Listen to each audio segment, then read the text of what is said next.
예, 여러분 안녕하세요. 오늘은 수업론 두 번째로 좋은 국어 수업 이런 주제로 간단히 말씀드리겠습니다. 아, 우리가 어떤 수업이 좋은 수업이냐, 더 국어 수업을 해야 되는데 그 좋은 국어 수업의 요소 혹은 관점 이런 것들을 좀 말해볼 생각입니다. 슬라이드 보면서 말씀드리겠습니다. 여기에 여러분들이 이제 보시면은 좋은 국어 수업이라고 되어 있는데 오늘의 아이디어는 이제 조언에 맞춰져 있습니다. 그래서 어, 그 우선 이제 우리나라 그 교사들이 생각하는 좋은 수업에 대해서 교육과정평가원 연구자들이 조사를 했는데 대략 이러한 것들이 좋은 수업의 그 요소라고 보고 있습니다. 그래서 먼저 어떤 디자인, 계획이 잘 된 수업, 목표에 도달하는 수업, 학생이 흥미있는 수업, 학생이 어떤 능동적인 수업, 상호작용이 활발한 수업, 또 학생에게 맞는 수업이라든지 어떤 수업 모형이 이렇게 적절한 수업, 또 내용이 잘 전달되어야 된다는 어떤 전달의 문제, 자료나 매체의 문제, 또 수업과 동시에 평가를 통해서 우리가 평가가 동시에 진행된다라든지 그 다음에 이제 학급의 어떤 교실 환경적인 측면에서 어떤 준비가 잘 되어 있다든지 그러니까 계속 교사가 반성하고 연구하고 어떤 성찰하면서 자기 자신의 수업을 되돌아보는 수업 이런 요소들을 교사들은 일반적으로 좋은 수업이라고 우리가 보고 있다고 합니다. 이런 아이디어의 터에서 이 국어 수업으로 좀 초점을 맞춰보면은 먼저 국어 수업의 어떤 좋은 수업이 되려면 어떤 요소를 갖추어야 되느냐. 여기서 국어 수업은 어떤 텍스트에 대한 의미 구성 이런 것들이 이제 중요하다. 국어 수업의 본질이라고 할 수 있겠죠. 그 다음에 이제 또 협동학습을 요즘은 강조하고 있습니다. 그래서 학생들 사이에 경쟁시키기보다는 협동을 통해서 의미 구성을 하라 이런 이야기입니다. 그 다음에 이런 부분은 이제 그 앞에도 이야기했지만은 이런 어떤 이 수행 평가 개념이기도 하지만 이걸 이제 뭐 과정 평가 또 비형식적 평가라고 합니다. 어, 그 학기 말이나 어떤 단원 끝에 하는 것이 아니라 수업이 동시에 그 하나의 평가인 인포멀 액세스먼트라고 합니다. 그런 어떤 측면이 필요하고 또 그다음에 어떤 인성교육 이런 것들도 잘 이렇게 실천되는 것이 좋은 수업이라고 할 수 있습니다. 그래서 국어과는 두 가지 어떤 특성이 있는데 교과적 특수성으로서의 국어 사용 능력, 고의성을 가르쳐야 되지만은 또 범교과적으로 사고력이나 인성을 가르쳐야 된다는 그런 측면이라고 볼 수 있겠습니다. 그리고 또 이 국어에서 독서가 매우 중요한데 이 독서 프로그램이 이렇게 추가적으로 적용되면 좋은 수업이다 이렇게 볼 수 있겠습니다. 교수학습 면에 있어서도 또 생각해 볼 수도 있고 교수학습 면에서 살펴볼 때는 이제 어떤 모든 수업 이런 것들도 좋은 수업으로 구성하는 요소라고 보여주고 교사가 어떤 안내, 가이딩을 잘하는 것 이런 것들도 중요한 에, 요소입니다. 가이딩을 잘 해야 되고 그 다음에 ICT 같은 이런 것들도 적절하게 사용하면 좋겠죠.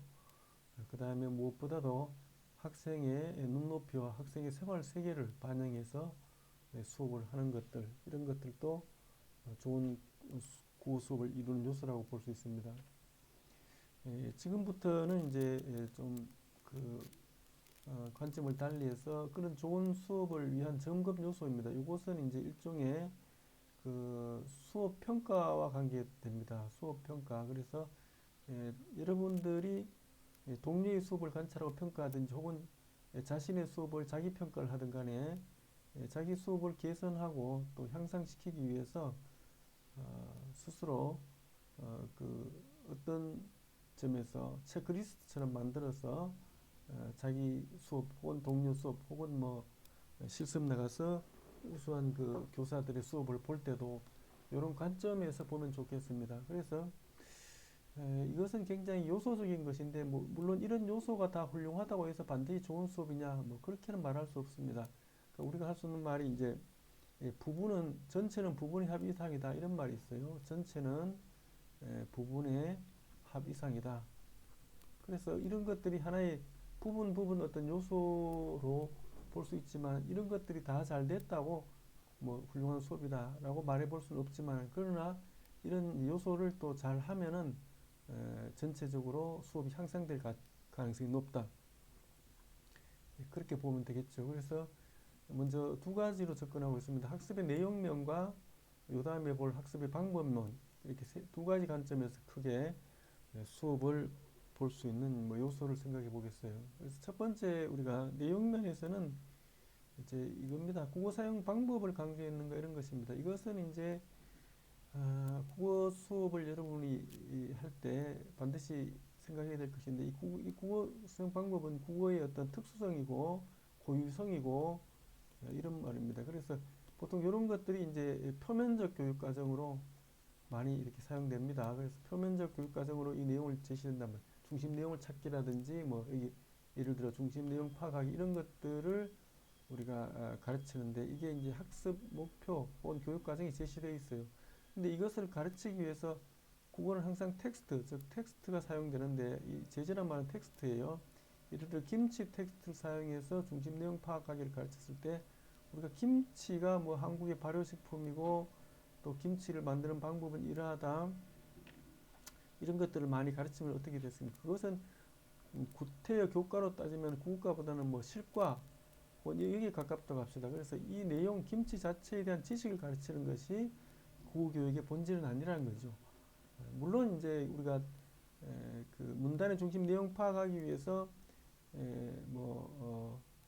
자동차가 아니고 김치를 선택한 이유가 있겠어요. 그건 이제 가치적 측면에서 선택되었겠죠. 예를 들어 김치가 우리나라 고유식품이니까 우리 문화 혹은 뭐 전통 문화 뭐 이런 데 대한 어떤 그 제재 때문에 이를테면 자동차나 뭐 컴퓨터보다는 김치가 더 적절해서 김치 제재를 아마 교과서 개발자들이 사용했을 가능성이 커요. 이런 것들은 이제 국어과의 특수성이 아니라 범교과성이라고 앞에서 설명했지 않습니까?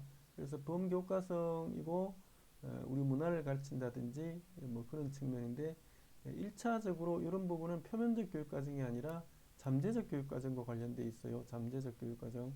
이런 것들도 중요하긴 하지만 우리가 일단은 국어과는 표면적 교육과정을 우리가 잘 성취하는 게 중요하다. 뭐 이런 이야기입니다.